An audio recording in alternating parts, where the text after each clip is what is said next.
Oh, we're preparing to live stream, so we're almost there. Sorry, folks. You're there. Popped up live on mine. Okay, great. So you're Great. good? Yes. All right. So I Okay. think we have a quorum. So if the chair would like to open the meeting. Yep, I will open the special meeting of the Fairport Industrial Development Agency on July 8th, 2020. And we'll do a roll call for attendance. Donna Stefano. Here. Rob Gentner. Here. And Kevin Clark is here. Do we have Ken Rohr by phone? Ken is unable to attend. He had a doctor's appointment come up. Okay, and So- then Leslie had to cancel out as well. Right. Mhm. So the purpose of today's meeting is to meet with our consultants for initial kickoff for our economic development study. So what I would ask is that our guests who are joining us introduce themselves so everybody knows who is who here.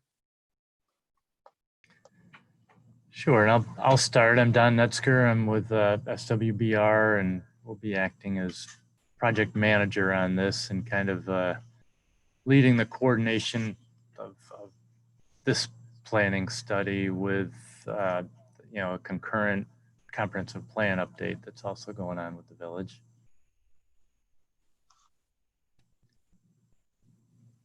I'm Glenn Kellogg with Urban Advisors. Morning, I'm Bill Price with SWBR. I'll be working with Don and Sue and Glenn and Brittany.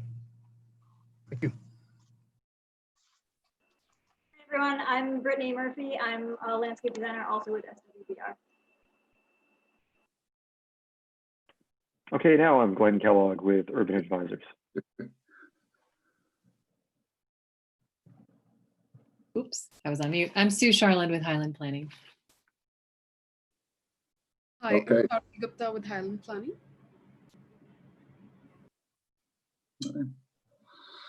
So, Don, you taking the lead in this then? Is it all right if I share the screen here and just kind of Great. an agenda first and then maybe a couple Sure. of documents? Yep. So let's see, host disabled participant.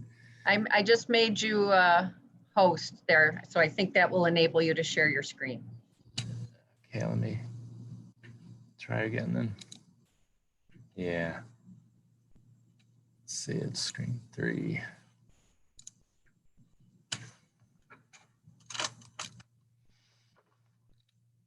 Okay, are people seeing the agenda?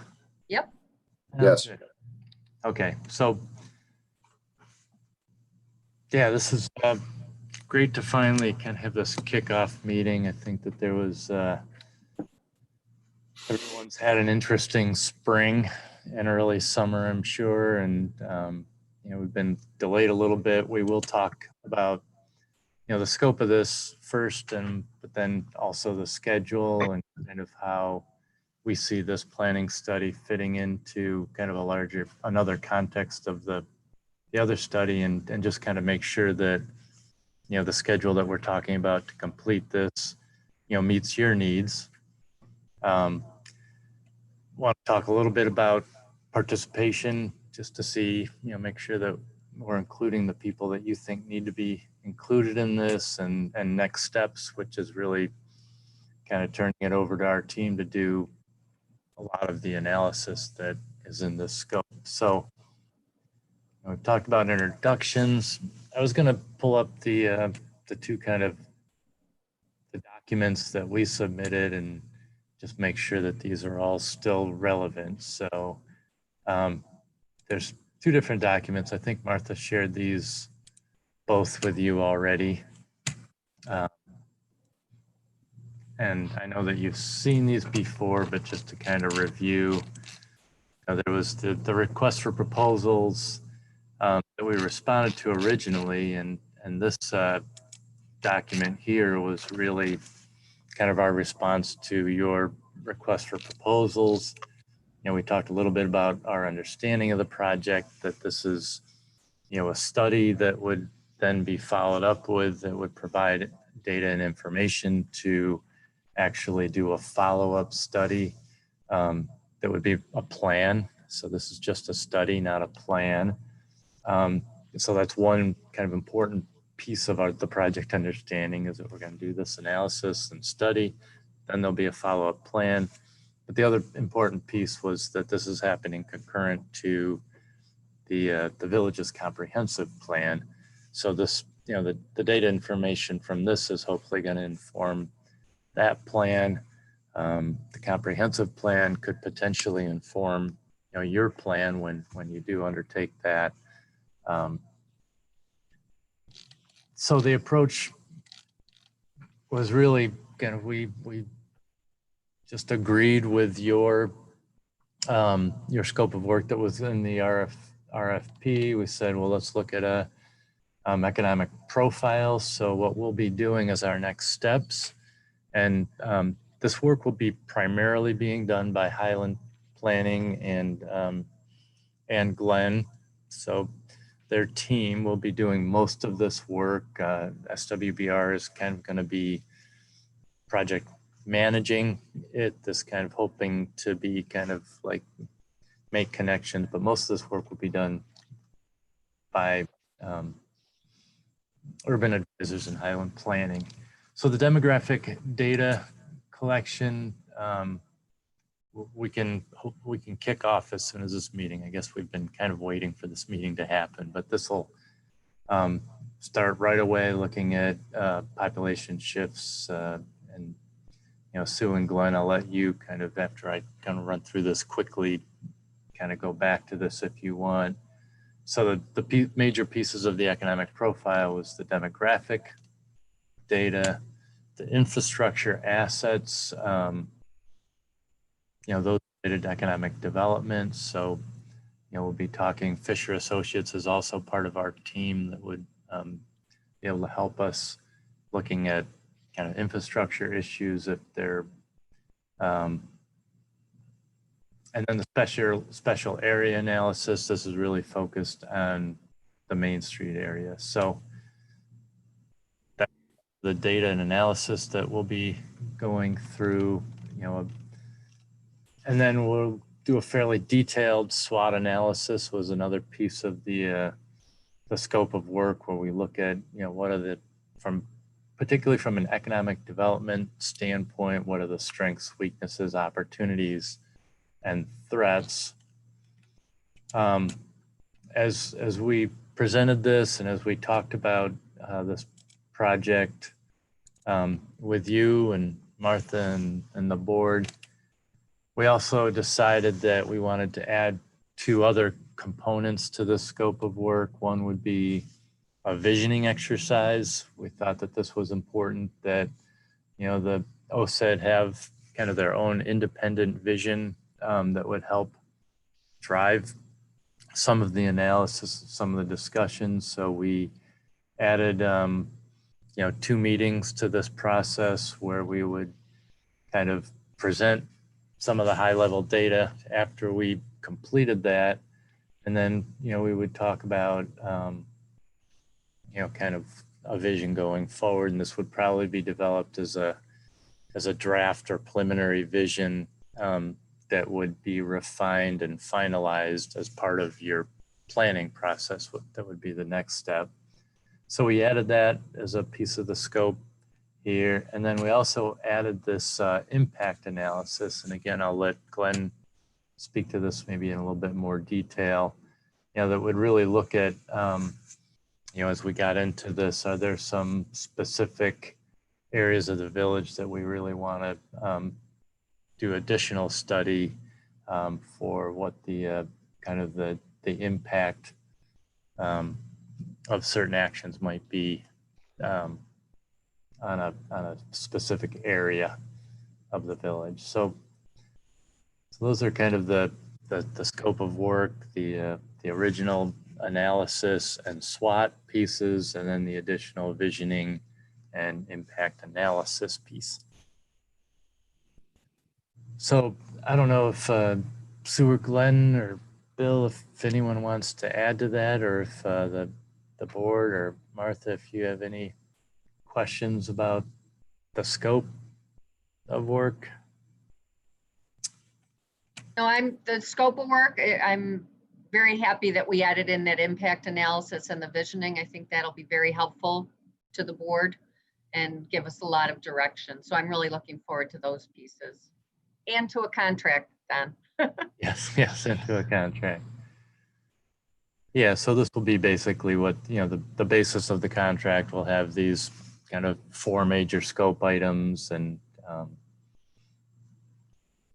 what was it, a $25,000 or $26,000 price tag attached to it. Else want to add anything about the scope? The next piece of the agenda was to talk about kind of how that scope fits into a schedule and how it might relate to the comprehensive plan as well. So, if you want, I could go on. So,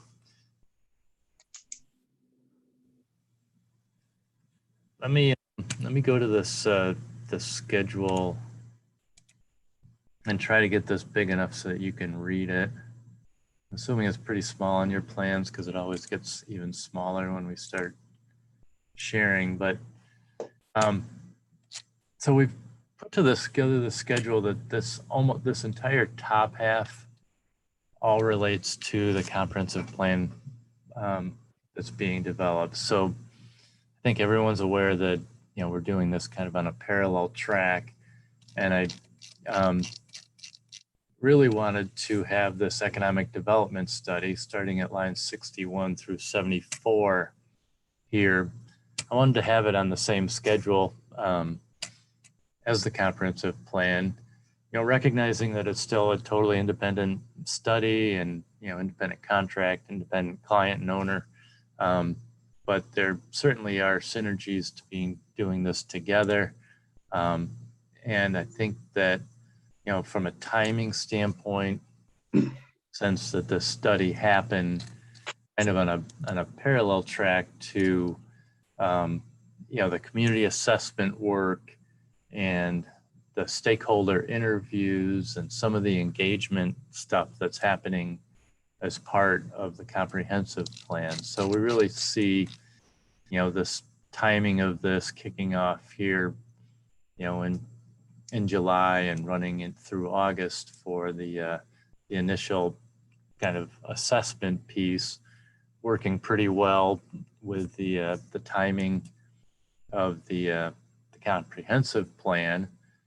And Martha, you are on the comprehensive plan committee as kind of a liaison to this. So not only will these be happening on a concurrent track, but you also have kind of a voice on the planning committee for the comprehensive plan, which is helpful.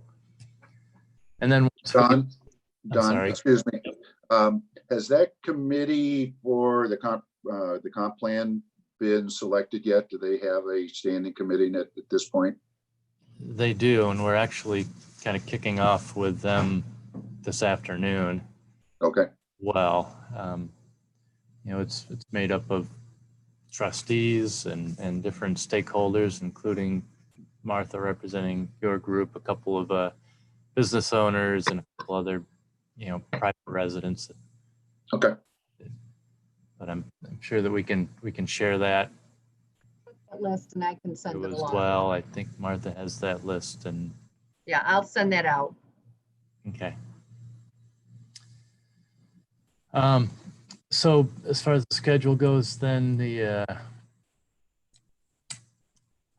would do the economic profile, demographics, infrastructure, special area analysis we'll be doing over the next kind of month and a half as we've got it proposed. And we'd like to have that completed so we can do kind of our visioning exercise would be in early September. The SWOT analysis would be kind of concurrent and part of that. That would be something we'd be doing kind of as a team, maybe outlining, some of the opportunities and such as that come out of this economic profile, but then working with you to kind of finalize that SWOT And then the impact analysis would really happen towards the end of this, after we've really kind of identified, you know, what we wanted to focus on with that impact analysis. So this work would really kind of up in September, and which would be, you know, timely to be able to inform, you know, some of the let's see, the tasks that are happening with the comprehensive plan, the visioning and goals of that would kind of kick off around the same time. We'd be developing an action plan for the village, for the comprehensive plan, and you know, developing that draft plan kind of as your study wrapped up. You know, what I don't have on the schedule now that kind of is relevant and be added to the end of this would be kind of the development of your economic development plan, you know, that could follow anytime after, you know, the study is done, or, you know, maybe you want to wait to develop your plan until, you know, after this comprehensive plan, you know, starts coming out with some preliminary strategies. So maybe, you know, maybe the development of your plan doesn't happen until you start seeing some feedback from the comprehensive plan that might help inform your study. So that's how we see the schedule rolling out. Does that make sense to you, or does anyone have any questions or suggestions about the schedule? I don't. Hey, Don, real quick, it's Rob Genthner. Yeah.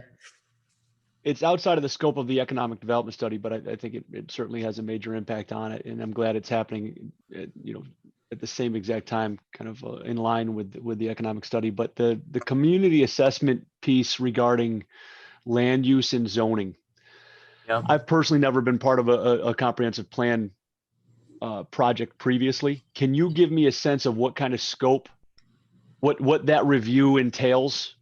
As I think it might, you know, it certainly has an impact on the more focused planning that we're talking about. I mean, and we've kind of got a list. I don't know, can you see that? Again, I don't know how big this is showing up on your screen. You know, one thing I'll kind of start out with is that typically the work that you're doing is oftentimes part of this community assessment, you know, in a comprehensive plan, where we're doing it kind of as an piece here. Oftentimes it's, you know, one of the pieces of community assessment is the economic side of it. But, you know, because that's being done here by OSED, you know, we've kind of, the economic development piece is going to be kind of a lighter component of this community assessment. But, you know, here on the screen, am I still sharing this? Yeah. So we'll be reviewing the comprehensive plans. We'll be looking at some best practices to the table. We'll be looking at land use and physical conditions. We're going to be actually doing a walkabout the village this afternoon in the heat, looking at other kind of more regional plans and even statewide plans to try to put this local plan in context of what's going on. And we'll be looking at the canal and the neighborhoods, reviewing the zoning, you know, looking at different kind of intergovernment agency opportunities. How are people working together? And this is pretty relevant in Fairport because you've got, you know, the village and the partnership, and, you know, the IDA and the OSED, and, you know, all the different players and how they work together.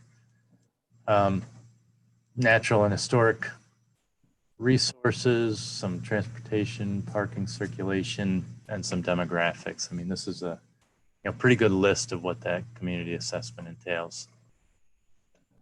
Okay, so specific to the land use and zoning reviews line item, can you just color in, you know, what that entails, that specific line item? No, I'm sorry, what the land use and zoning reviews? Yes, that line item specifically. Yeah, so we'll, I mean, we'll use GIS, Geographic Information System information, to look at the land use and see what changes and have been made, if any, since the last comprehensive plan was done. So we'll just basically look at land use in general, the zoning ordinance. We'll basically go through the ordinance and just from an understanding to understand, what's in the current ordinance. And we'll also, from an analysis standpoint, we might look at, what's happening, best practices in the world today, and maybe what's consistent with your existing land use, where conflicts exist, and what opportunities we might have to rethink zoning and land use regulations. Yeah, I think Bill wants to add something to that piece too. Rob, this is Bill Price. One of the things that we noticed with zoning ordinance that is from the original plan, that in the last few years or so, that there's a lot of overlay districts. There's a lot of different districts, all within a fairly small area, associated with Main Street area, your main commercial corridor.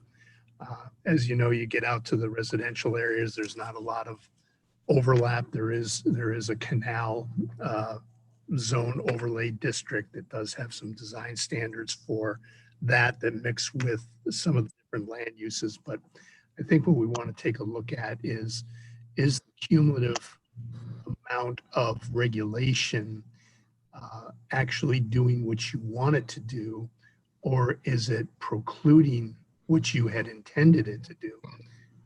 Because sometimes if you start to add up all of the different agencies and boards that you have to go to for approval, is that in fact restricting some of the desired land uses to come in? For instance, was waterborne uses within the canal district, and actually defining what does a waterborne use mean.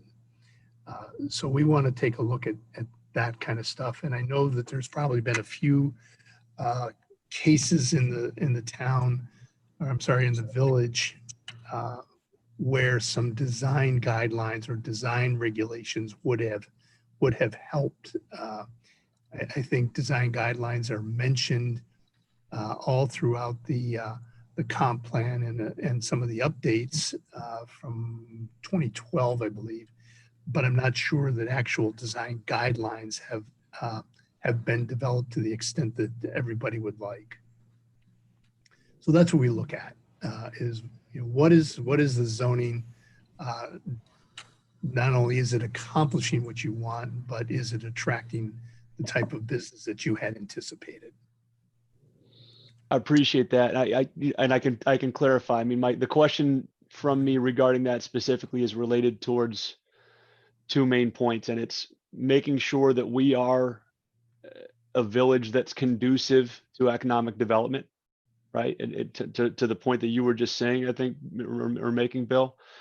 And the other is to making sure that we are removing barriers to diversity when we think about economic development as well. That's certainly, I want to make sure that we're looking through that lens as well as we look at this. It's a prime opportunity to do so with this planning going on, and I want to make sure that that's a lens that we are looking through. Yeah, good. Any other questions or thoughts about the schedule?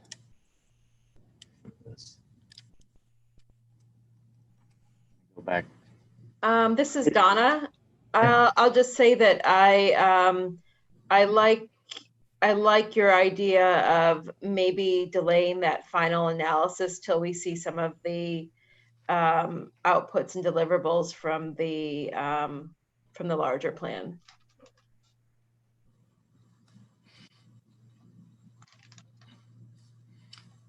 Yeah, I mean, Don, do you, because we have a quorum here, maybe, can you talk about when you have the dates on here for things like the meetings and workshops? I just wanted to point out, everyone should probably look at their calendar with regard to, right, am I looking at this right, Don? Like August 13th, September 3rd, September 17th. Those are when you'll require our board members' time, is that right? Or are yeah, I should, I mean, I'll point out those were, those I guess are approximate dates. We need to finalize those. So if, I don't know how to turn that off, but if, excuse my pop-ups, trying to figure out how to turn those off. Approximate dates, Martha, but we can work to finalize dates that work best for the board, but maybe the week of the 13th. So, you know, a check-in point here as we get, you know, close to the end of the analysis, I think that would be a good time, you know, to get together, you know, certainly for the visioning. Well, the visioning Period, and- especially is I think going to be very important that we get as many of our board members, you know, together on that for that. You know, so I just wanted to point out to the board members, there are other times when you guys are gonna go off and do a lot of this on your own, but then there is a certain amount of, there are certain dates that we're hoping to have our board back together to review, right? And we could, it'd be great if we could try to firm up those dates between you and me and at some point so that we can maximize attendance for the board member. So that would be very helpful, Martha, if you wanted to take those approximate dates and you know, help figure out how to put, you know, get those on people's calendars. Yep. I will, we do- can so do I'll that. do that for that analysis review meeting, the SWOT and visioning workshop. The next steps meeting, does that involve the board, do you think? And that'll be kind of a summary of, Oh, that's the end of Yeah. it. Okay, got it. yeah, that's kind of a summary meeting. So I think that would be the full board, yes. Okay, so it's just those 3 dates. Okay, great. Yeah. All right, and you and I can talk about, you know, best times and how much time to allocate and so forth. We can do that offline, and then I can get that on everyone's calendar now. Mhm. Okay. Good. So the next topic was just in terms of participation, and I think that, you know, spoken with Martha about this before, and it's really going to be, you know, this group, your board, that's going to be involved in this step. It wasn't going to be, you know, any kind of larger stakeholder or community component for this portion of the study anyway. But there will be, as I mentioned earlier, you know, Martha's a member of that community planning or comprehensive planning committee for the comprehensive plan. So you've got that liaison. You know, this just being a study and mostly analysis, there's not a lot of decision making that has to be done.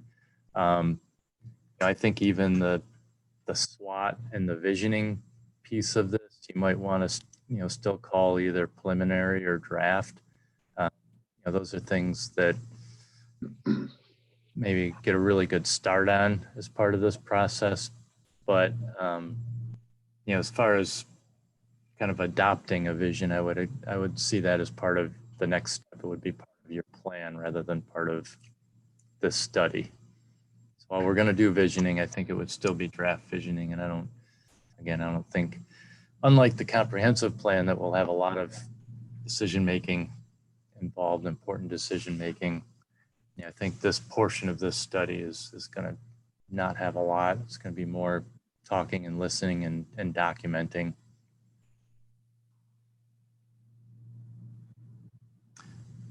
But that does bring, are there any other stakeholders that I just wanted to? Don, I think that we have a meeting next Tuesday, the OSET board does, and it's a planning meeting, and that will be one of the things that we're talking about. That is, who, if anyone, are we going to include at any point or throughout the whole process, and how we're actually going to do that, or is it going to be strictly our board? And I don't think that we have nailed that down yet.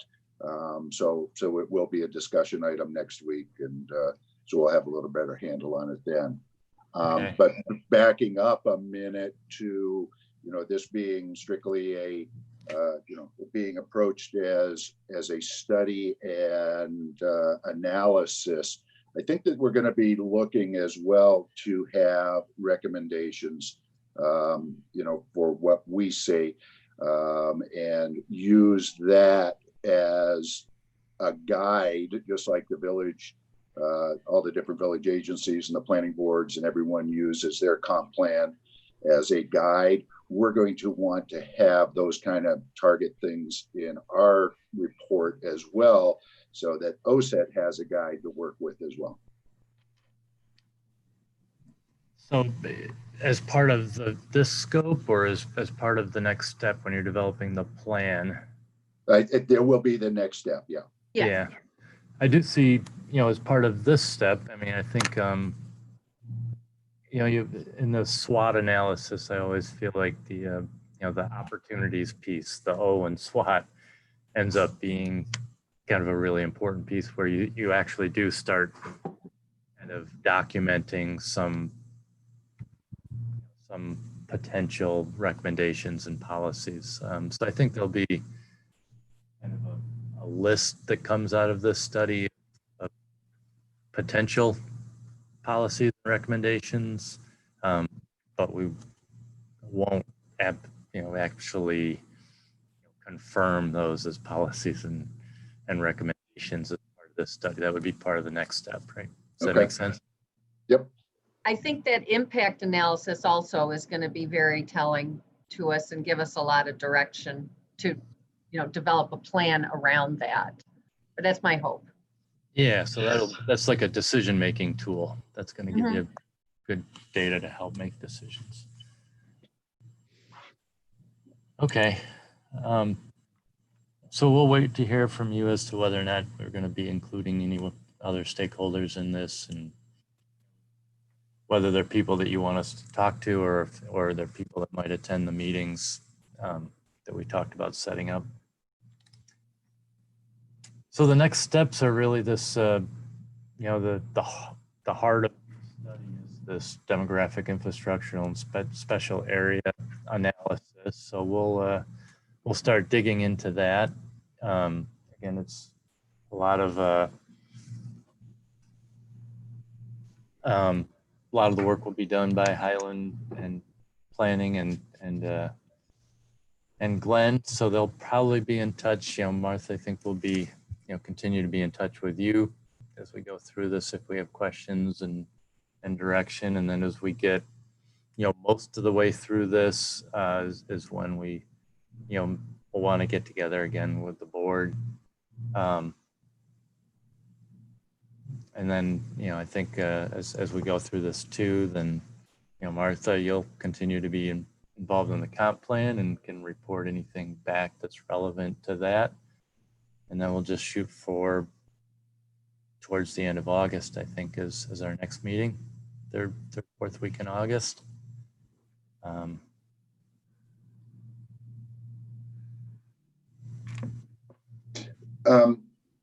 So just a little off topic here, but I do have a procedural question, and it relates to the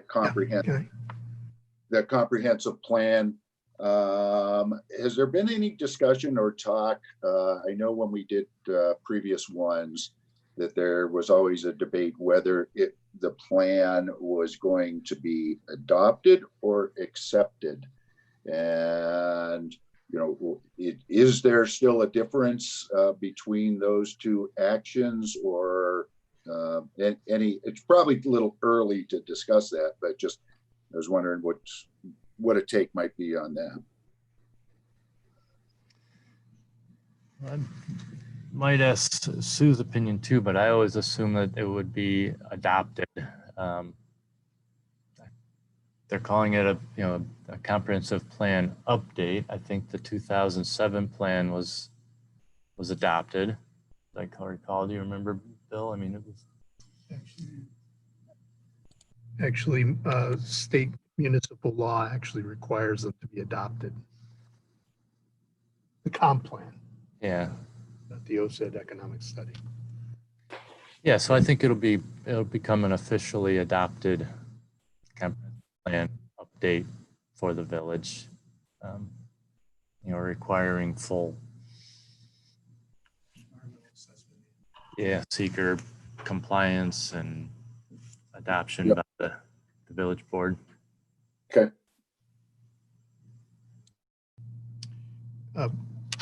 Donnie, I'm going to ask a question. Yeah, sure. This is for either Kevin or Martha. I think one of the things that would help, and whether that happens right now or in some of the interviews that are going to be coming up, it'd be good to really understand what the role of OSED is versus the village, and what you are charged with doing, which I'm sure is something that we could read, but I think I'd like it as a kind of a conversation to understand what the difference is, what your charge is, and how well does the community know what your specific role is, and how far does your role go? You said this is the IDA. I believe the village also still has urban renewal. And are you guys in charge of those properties or urban renewal? Anything to do with that? Yeah. So I wanted to, as part of comp plan, be putting together kind of these org charts to understand, where do certain authorities lie? Okay. Yeah, that is a great point, and something that everybody on the team needs to have a good understanding of who we are and what we do. But just the big picture is we are the Office of Community and Economic Development, which is not a legal entity unto itself, but that is more of an umbrella that makes up the IDA, the Industrial Development Agency.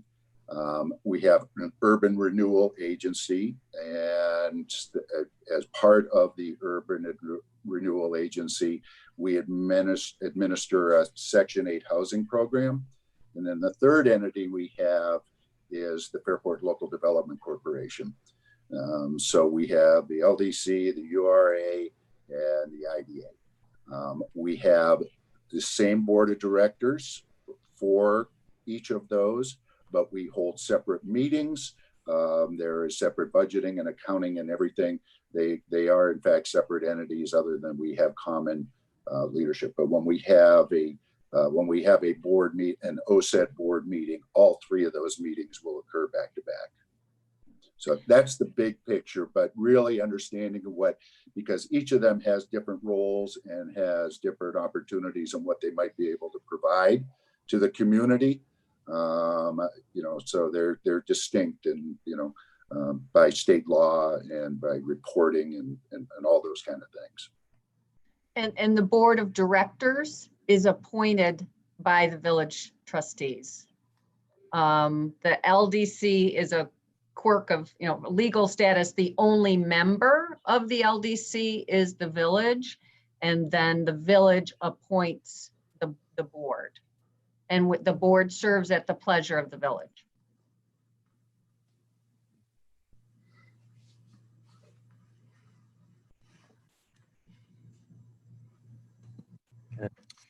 Okay, do you guys have specific properties that you actually control, or the properties in the name of the village, but you administer, whichever program might apply?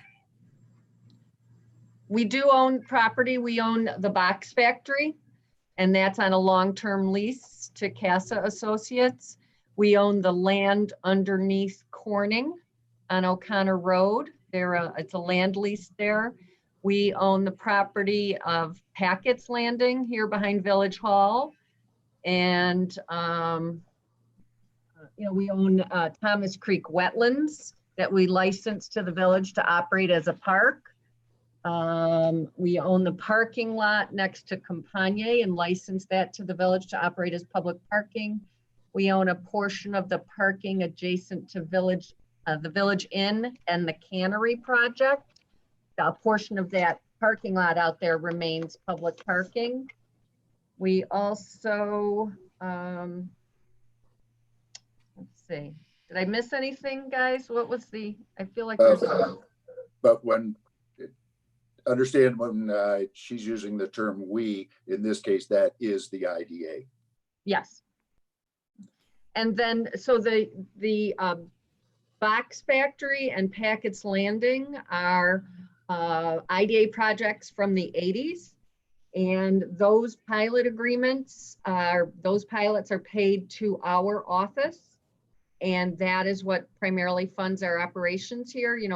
At a certain point, that was, I think it was 2005 or somewhere, pilots had to be remitted to taxing jurisdictions, but because these properties predated that requirement, those pilots are paid to the IDA and fund our operations. And then there's some, land rent or those types of things. So it's Box Factory and Packets that do that for us. Thank you. Mm-hmm. By the way, I have a lot more questions, but we'll work on them as we move through the comp plan and the economic study in parallel. Okay. But yeah, if we want to have a special or separate meeting just specifically about what we can and cannot do and what each agency does and is responsible for, we're happy to do that. But I think that's important early on so that there is a pretty clear understanding of who's who and what we do. So. Thank you. Yeah. Okay. Good. So that was my agenda. It's really a kickoff, and like I said, the next steps are really going to be kind of more island planning and urban advisors kind of digging into this. We'll still be here, but I don't know, Sue or Glenn or Charvy, anyone want to have anything else in closing you want to say? Well, we're excited to get started, and I guess the logistical question is, if we have data requests, is there a specific point of contact, or should we just funnel that through Dawn or Martha? Okay, great. Martha. Great. Or maybe not data requests, but more inquiries into whether you have certain things. Sure. Martha. Sure. I imagine a lot of that data might overlap the data request list you sent to the comp plan as well. I actually did send really all of my stuff for both projects, I think, through the village data request thing, but we haven't heard anything back. So I don't know if reissuing some of my questions to Martha would be worthwhile. If you can direct any of them related to the economic development study to me, I'd be happy to, shepherd that through and get that information to you. Great. I did get a little information back from DPW to those questions, Glenn, but that's been it so far. And I'm happy to send, I was sending that through Debbie, and I'll send it directly to Martha. Great. And just see if I can highlight the ones that pertain to economic development. Sure. Really, the big thing that I would love to get started on is having some GIS files of tax assessor data. That was one of the things that I think wasn't in your original list, but I made sure it got tacked on.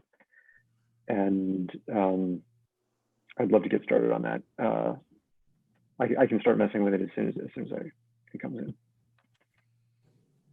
Martha, I have a couple of friends that I have been talking to that know you, Andy Kitzman Oh, yes. at Erie Canalway Heritage Corridor. Yep. And I told Andy that, we're going to want to use him as a kind of a stakeholder, someone that we interview. But knowing that they have jurisdiction, is their jurisdiction, they don't actually have any, literal jurisdiction, do they? That's my understanding. It's really the Canal Corp that is the controller. Canal Corp has the actual jurisdiction, and is that really limited to the wall to wall and the canal itself, or does that extend to sidewalks in an area? There's a blue line. It's called the blue line. And I think it's what, somebody can help me out, Kevin, 20 feet? It's more than that, and it also varies depending on where you go. But Okay. it's an established blue line that Yeah. delineates Yeah, it. So. I'm familiar with the blue line maps. Okay. So, yeah, I just wondered what, I think I'll want to have a conversation with you, once we involve Andy, because they certainly, you're one of the more active communities along the entire system, and spoke very highly of the efforts you guys have been doing. Yeah, the village years ago embraced the canal, and it's really shaped the identity of the village, and we leverage that. And you're right, Bill. Oftentimes when we go to these conferences and so forth, it's myself and someone from Lockport essentially that show up. But it's worked for us. So great. Real quick question, for the folks at Highland Planning, I've seen the summary in the initial document that we received. I'm curious if you guys can just color in a little bit more in regards to, when I read community engagement, if you guys can speak to that effort and what that looks like, that'd be great. Which document are you referring to? I'm referring to the December 30th, when I first see this kind of an overview of the different players and different participants in the planning process. Specific to Highland Planning, it says community engagement, comprehensive planning, economic analysis and strategy, and code support.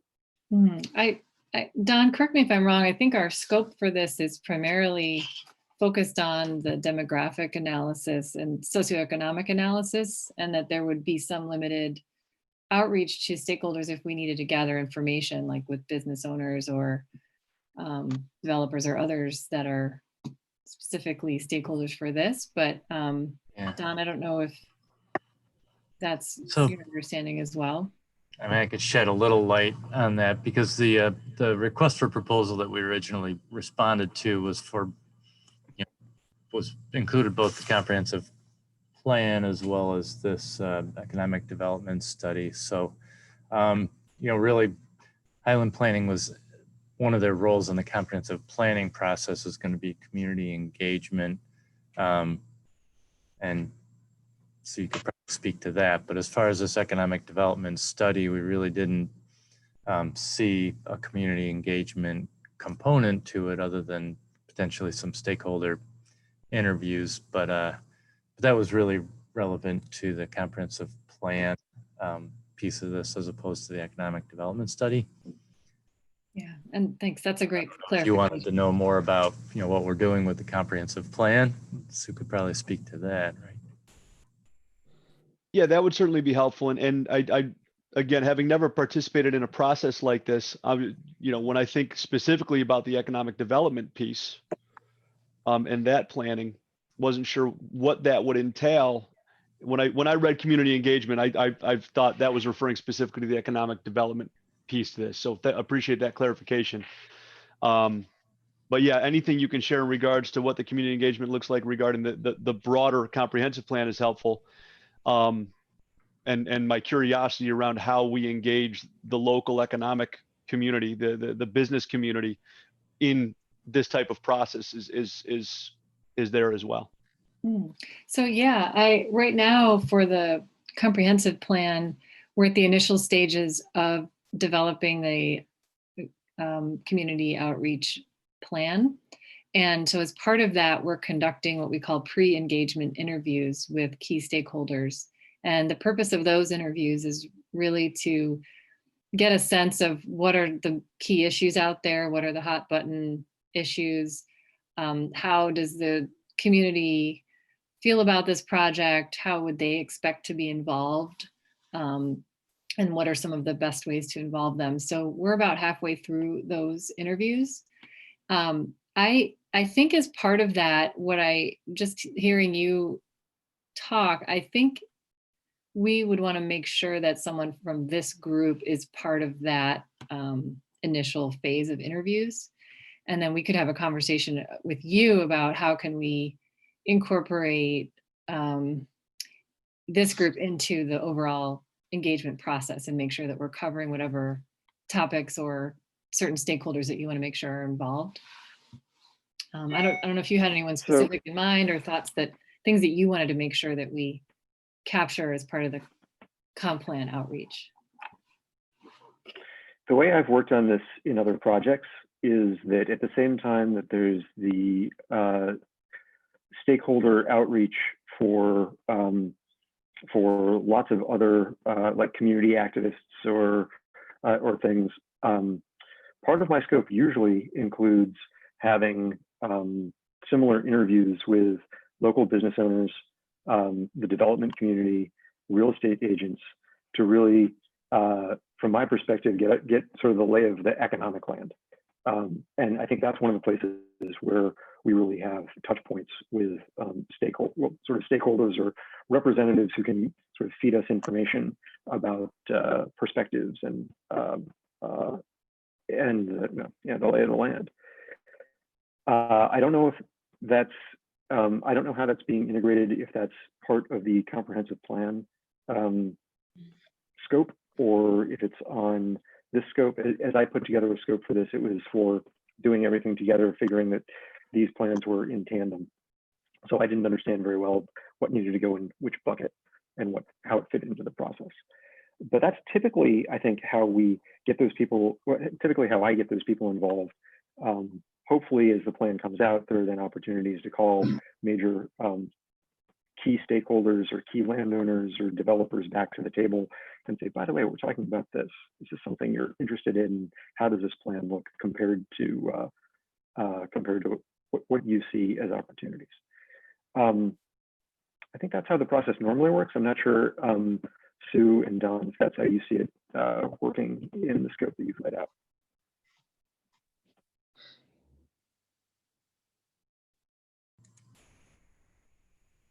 That's how I see it playing out. Okay, so I'm hearing, it sounds like the interviews, that sort of engagement with stakeholders or business owners, it will fall into either the bigger comprehensive plan process or this more specific economic development piece, but it won't fall outside of both of these. It will be incorporated somewhere. It will be, yeah. Okay. And as far as participation goes, I'm sure we as a board can discuss, or I would certainly happy to be someone that is involved with that discussion. While we're on the topic too, I think I would just like to put in a word about trying to engage small business owners as part of that. I think in this context, those business owners are making difficult decisions about where they locate their businesses, what's the best opportunities for them. Things like rent is going to be, impacting them, traffic in the village, that kind of stuff. So I would really like to just put in a plug for ensuring that we have some voices from small business owners, not just those big, large stakeholders. And building on Donna's point, Martha, there's entities that are in the process of or have discussed and recently considered transitioning their business to Fairport. It'd be interesting to have a conversation even potentially with folks that have not, right, that have gone a different direction, just to get perspective in regards to what went into that decision. Whether it is someone that has recently come in or is planning to do so, or did not, or went a different direction.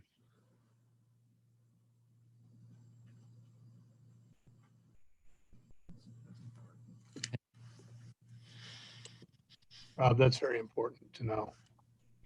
You could go back to your initial question, what makes the village conducive to economic development? And, somebody's looking at you or Victor or, Penfield and choose one of the others. What is it that drove those decisions? So, and I think, Rob, I think that's, sorry, Bill, I wasn't go sure if ahead. you were done.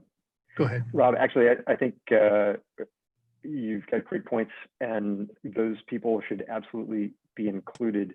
And the difficult position that we're in is we don't know anything about that coming in from the outside. If you have ideas, Donna, if there are small businesses or lists that you can circulate of people that you think should be involved and that we should talk to, if you can develop those lists, and like Rob, if you know of businesses that recently came in or that recently didn't come in, if there are people that we should be reaching out to, if you can make a list of them and let us know, I think that would be super helpful.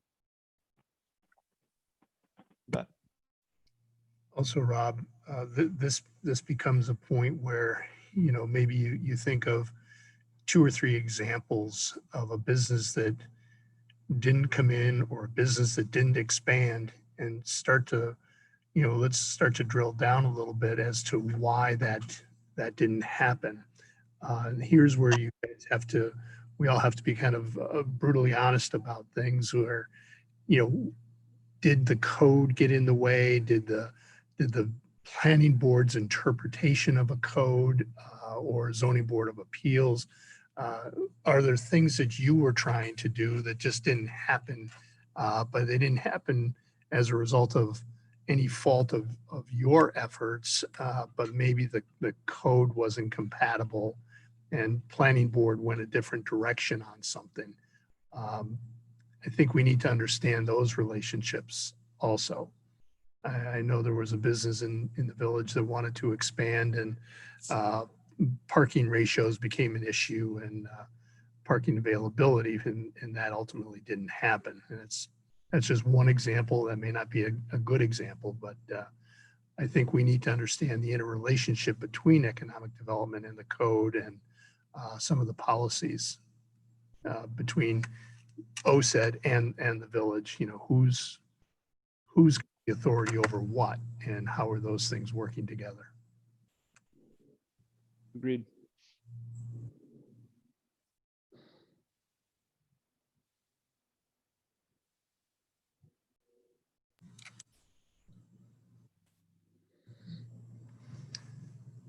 I think that's all we have. I don't know, Kevin or Martha, if you want to have any other questions or close out.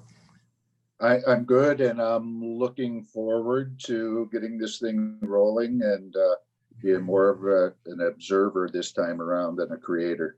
So I'm anxious to see this whole process.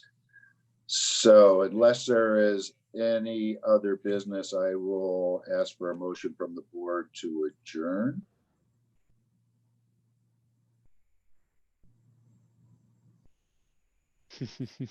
I'll move to adjourn the meeting. You were muted. I'll second it. All in favor? Aye. Aye. So we are officially adjourned, and thank you all for joining us. Yep. Thanks, everybody. Thanks very much. Look forward to keeping in touch. Bye. Thanks, everyone.